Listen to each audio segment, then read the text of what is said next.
Perkenalkan, nama saya Nestorina Panjaitan dengan NIM 64201394 dari Universitas Pendidikan dan Informatika Cabang Depok. Di sini saya ingin memberikan tutorial untuk kelas yang kedua. Tadi sudah membahas kelas yang pertama tentang pengaruh kompensasi dan juga motivasi kerja terhadap kinerja. Untuk yang kedua, nantinya kita akan membahas pengaruh daripada harga dari kualitas pelayanan terhadap keputusan pembeli. Untuk ujinya terdiri atas uji variabel reliabilitas, uji parsial, dan juga uji simpulan. Hampir sama seperti yang pertama tadi ya rekan-rekan. Untuk caranya, yang pertama adalah mengcopy pastekan yang ada di Excel ini ke aplikasi SPSS rekan-rekan sekalian. Caranya adalah dari Excel ini silakan teman-teman bisa pindahkan datanya ke aplikasi SPSS. Kemudian klik variabel view, kita copy pastekan untuk nama indikator dan juga variabel-variabelnya.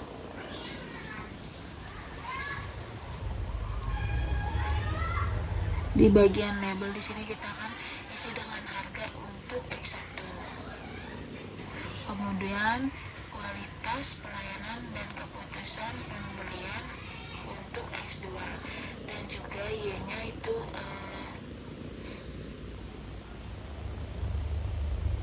kualitas pelayanan dan keputusan pembeli.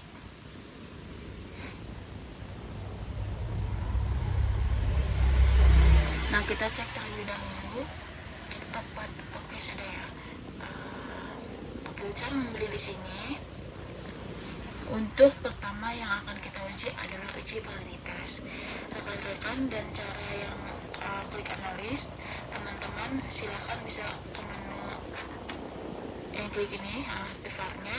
Caranya sendiri adalah yang bagian indikator ini dengan bagian variabel, silahkan rekan-rekan bisa pindahkan ke kotak variabel dan pastikan korelasi koefisiennya itu tercentang, kemudian oke.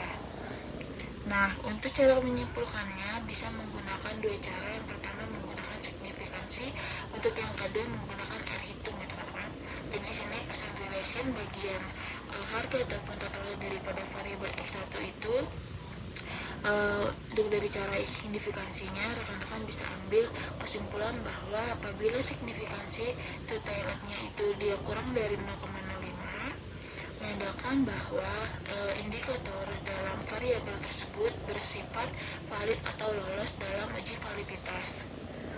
Kemudian apabila rekan-rekan mengambil kesimpulan berdasarkan R table, perbandingan R table dengan R hitung kita ini, teman-teman bisa membuka di Google tabelnya dengan DF. Caranya adalah jumlah sampel minimal 2 yaitu dikurangkan 2 yaitu 28, kemudian rekan-rekan gunakan tinggal signifikansinya adalah 0,05.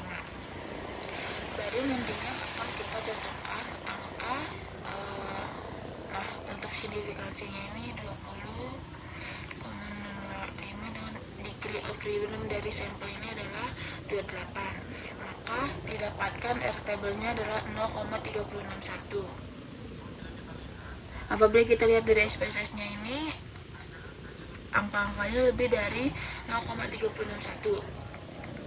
Jadi bisa disimpulkan bahwa baik itu indikator 1 ataupun indikator sampai indikator 7, variabel 1 ini lolos untuk uji validitas. Lalu bagaimana reliabilitasnya? Caranya untuk klik menu analis, scale di sini, reliability analysis. Kemudian untuk indikatornya X1 sampai dengan X7, di sini X17, kalian bisa pindahkan ke item jangan sampai keliru. Kemudian modelnya kita gunakan front touch alpha, kemudian oke.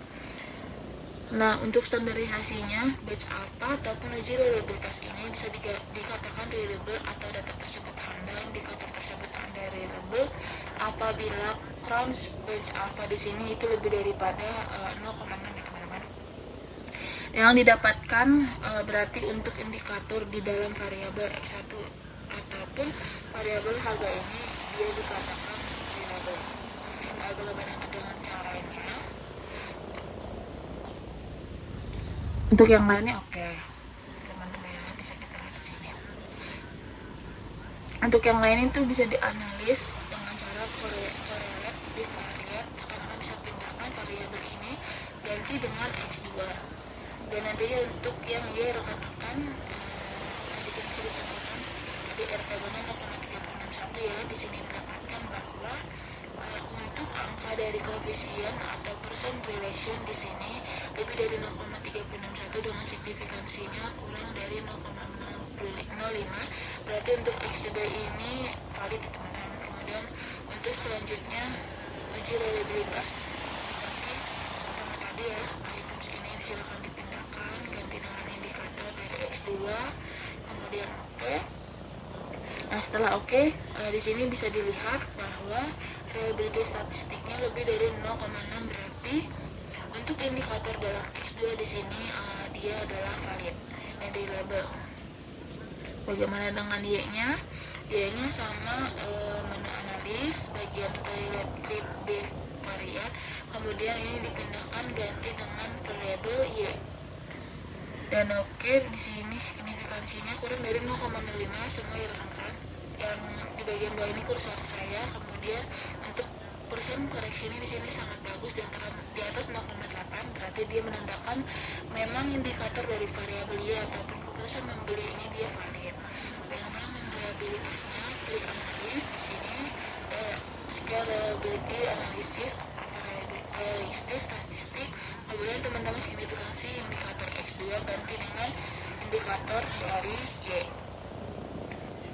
Oke, kemudian di sini Chrome Batch Alpha dia lebih dari 0,6 yaitu 0,952.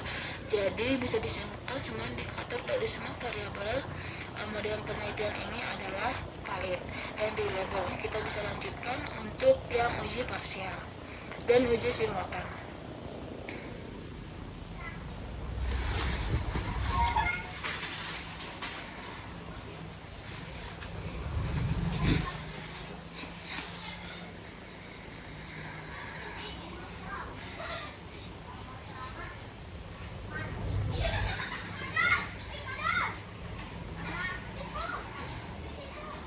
Oke, nih sekarang kita bisa lanjutkan untuk yang kedua, yaitu adalah uji parsial dan uji simultan.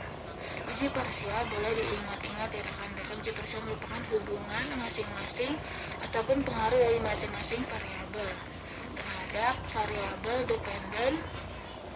Jadi kita lihat pengaruh dari masing-masing variabel dependen yang terhadap variabel dependennya. Kemudian kalau yang uji simultan itu adalah pengaruh simultan atau pengaruh secara bersama-sama variabel dependen terhadap variabel dependen. Caranya adalah klik menu analis, kemudian regression. Di sini kakak bisa lihat untuk yang keputusan, silakan kita bisa pindahkan, dan harga di sini dipindahkannya batas pelayanan dipindahkan ke kotak independen. Kemudian oke. Bagaimana cara menyimpulkannya? Di sini ada 3 kesimpulan rekan-rekan. Yang pertama adalah koefisien korelasi untuk seberapa kuat hubungan dan juga pengaruh dari variabel dependen terhadap variabel dependen. Kemudian uji parsial di sini ada kotak ataupun tabel koefisien. Di sini juga uji F ataupun uji simultan. Di sini ada yang kotak angka.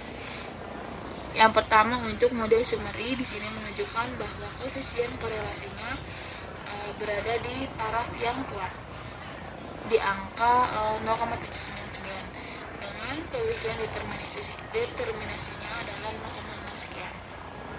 Kualitas pelayanan dan harga mempengaruhi keputusan membeli sebesar 63,9%, di sisanya berarti sekitar 36,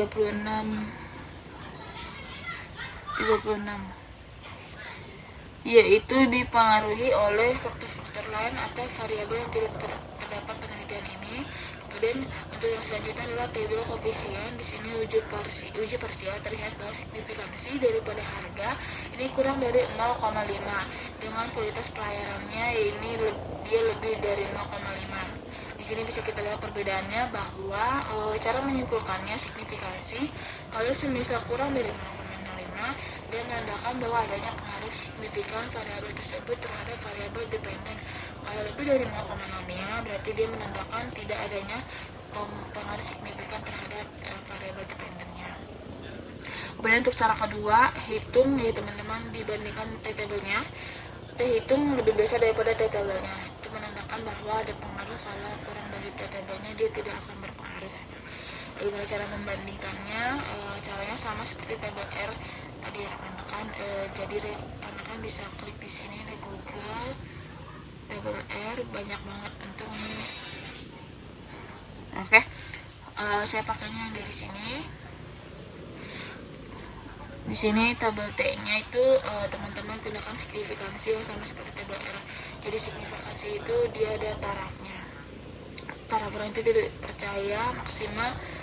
Jadi istilahnya taraf kepercayaan adalah 95 dan 5 sisanya itu bisa dipengaruhi oleh faktor lain. Jadi istilah paling maksimal itu dia adalah 0,05. Itu dia sudah batas orangnya ada pengaruh dalam model-model tersebut. Kemudian untuk yang DF ini ada degree of solution, teman-teman bisa ambil dari tabel ANAFA yang residual ini ya 27, berarti di sini 27 dengan signifikansi 0,5 tabel sebesar 0,5183. Nah di sini kita lihat untuk yang terhitungnya yang lebih dari 2,5183 ternyata yang harga sini sesuai dengan signifikansinya kurang dari 0,05 dengan terhitung 5,16 sekian, menandakan bahwa harga berpengaruh signifikan terhadap keputusan membeli, sedangkan kualitas pelayanan tidak berpengaruh signifikan. Untuk uji parsial kemudian uji simultan sama ada dua pengambilan keputusannya yang bisa menggunakan signifikansi yang kurang dari 0,05 menandakan adanya pengaruh, kalau lebih dari 0,5 menandakan tidak ada pengaruh. Bagaimana cara menghitung? F itu F tabelnya bisa dicari di Google juga. Di sini untuk DF untuk pembilang teman-teman bisa gunakan DF regression, seakan-akan bisa digunakan untuk residual. Jadi di sini untuk DF pembilangan N1 DF penyebutnya yaitu adalah 27, yaitu 3,35. Nah di sini untuk F-nya, F hitungnya sangat besar ya teman-teman. Nah di sini koefisien korelasinya itu kuat. Makanya secara simultan kualitas pelayanan dan harga berpengaruh signifikan terhadap variabel keputusan membeli berdasarkan signifikansi yang kurang dari 0,65. Dan F itu 23,913 yang lebih besar daripada 3,35 sekian untuk tutorial case keduanya. Terima kasih.